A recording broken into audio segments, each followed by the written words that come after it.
Welcome to the preview of the Canadian Grand Prix, Montreal, the Gilles Villeneuve circuit. An absolutely fantastic venue, this one.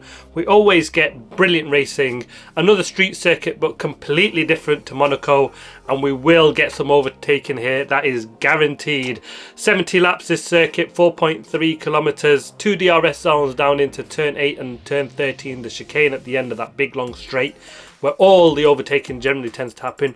14 turns. It's a low downforce circuit, this one, but it's very fast and hard on the brakes, with some big stops, isn't it? And we always get action here. It produces every single time. Last time out though, we had 3 world champions in 1, 2 and 3, didn't it? Verstappen, Alonso and Lewis Hamilton. We had a mix up with rain on Saturday, dry on Sunday. Verstappen won, Alonso second and Hamilton third. We got some great action between Alonso and Lewis Hamilton, didn't we? But it was the 2 Ferraris, 4th and 5th, and Lance Stroll robbed Bottas on the line, didn't he, with last time with that pass for P9 right at the end, and he recovered from 16th. His home race again this weekend, so I'll be hoping for better than he did last time out. Tyre talk, it's the softest in the range from Pirelli, the C3, the hards, the C4, the soft mediums, and the C5, the softs. Strategy wise, we do get 2 stops here, so it does throw things up. I kind of like these for that reason when we get races like this.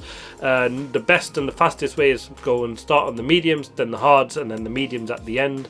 Weather conditions, apparently there's some rain in the air for Saturday again potentially, so we could see another mixed up field. And now on to the predictions. For pole position, I'm going for Oscar Piastri. I think this circuit should suit him really, really well. He's an aggressive driver, and going hard and attacking these curbs on this street circuit really pays off for you. And I think he was brilliant in Monaco, and I think he might go ahead and get his first win here. The McLaren is looking strong. Second place, lining up on second place, I've got Charles Leclerc. The Ferrari was brilliant around Monaco, and I expect that to continue here. And for third, I've gone for Carlos Sainz. No Red Bull in the top 3 for me. Race-wise, I've gone for a Oscar Piastri win, Charles Leclerc in second, and I'm going for Lando Norris to nick that third place on the podium.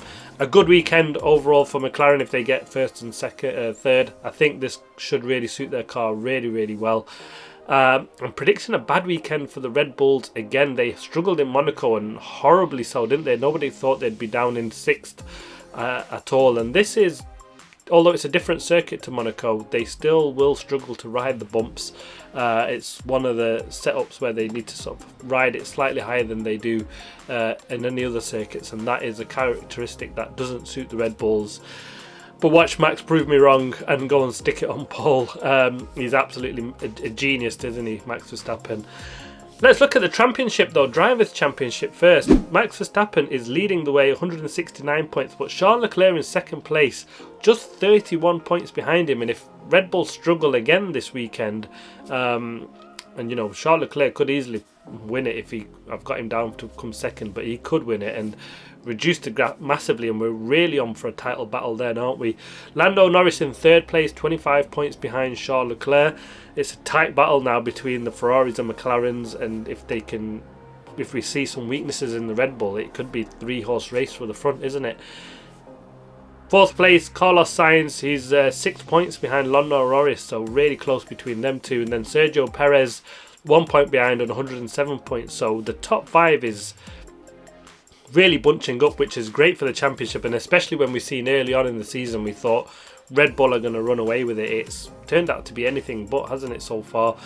Oscar Piastri 36 points behind Perez in 71 points, Russell 17 behind on 54, Hamilton behind 12 points of Russell on 42, Fernando Alonso 33 points for him, 9 points behind Lewis Hamilton, and Yuki Tsunoda that rounds off the top 10 on 19 points, 14 behind Fernando Alonso. And the run that he's been going in, you can see him catching Fernando there, can't he? He's done a brilliant job so far.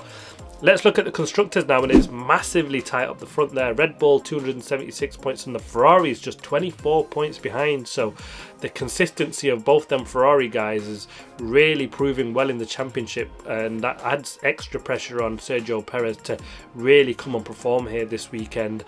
McLaren then 68 points behind the Ferraris on 184 points, and the Mercedes way back 96 points, 88 points behind McLaren. So they've got a lot of catching up to do, a lot of work to do for Mercedes. And Aston Martin on 44 points, 52 points behind the Mercedes guys.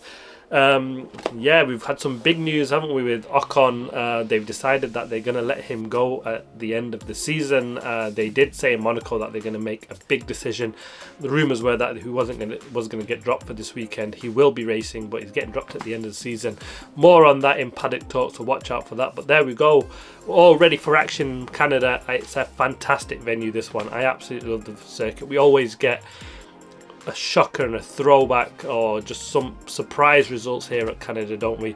It's a fantastic circuit. We actually get some real overtaking here, and I can't wait for the action to get going. Thanks for watching. Please like, subscribe and comment as always. See you next time.